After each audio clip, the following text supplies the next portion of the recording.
रत्नागिरी आणि सिंधुदुर्गमध्ये पुढचे काही तास वेगाच्या वाऱ्यासह मुसळधार पावसाचा इशारा। कोकणामध्ये पेरणी सुरू, बोटी किनाऱ्याला लागल्या।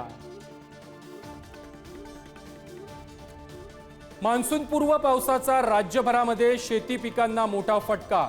कांदा, भुईमूग, मका, बाजरीचं मोठं नुकसान। नाशिकमध्ये काढून ठेवलेला कांदा पावसामध्ये भिजल्यानं शेतकरी हवालदिल।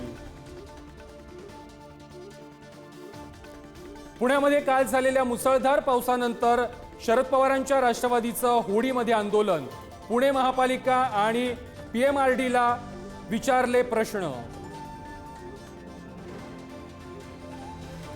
मराठवाड्यामध्ये अवकाळीचा तडाखा। गेल्या 17 दिवसांमध्ये वीज कोसळून 27 जणांचा मृत्यू। 300च्या वर जनावरं देखील दगावली।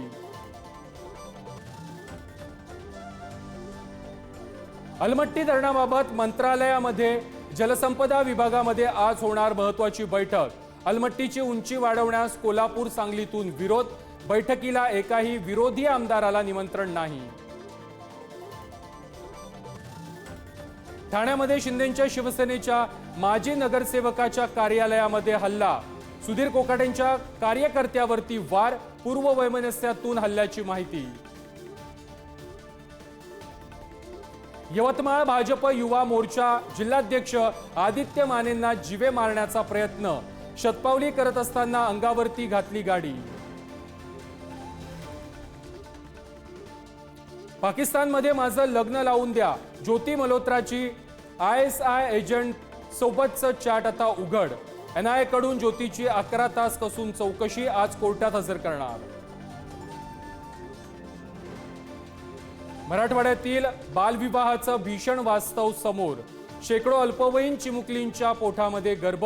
एकट्या संभाजीनगर जिल्ह्यामध्ये वर्षभरामध्ये 453 अल्पवयीन मुलींची डिलिव्हरी।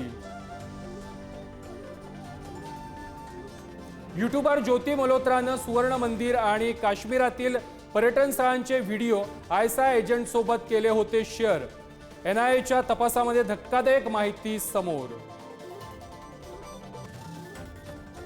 छत्तीसगडच्या जंगलामध्ये पोलीस आणि नक्षलवाद्यांच्या चकमकीमध्ये 30 नक्षलवादी ठार। मोस्ट वॉन्टेड नक्षली बसवराज देखील ठार झाल्याची माहिती।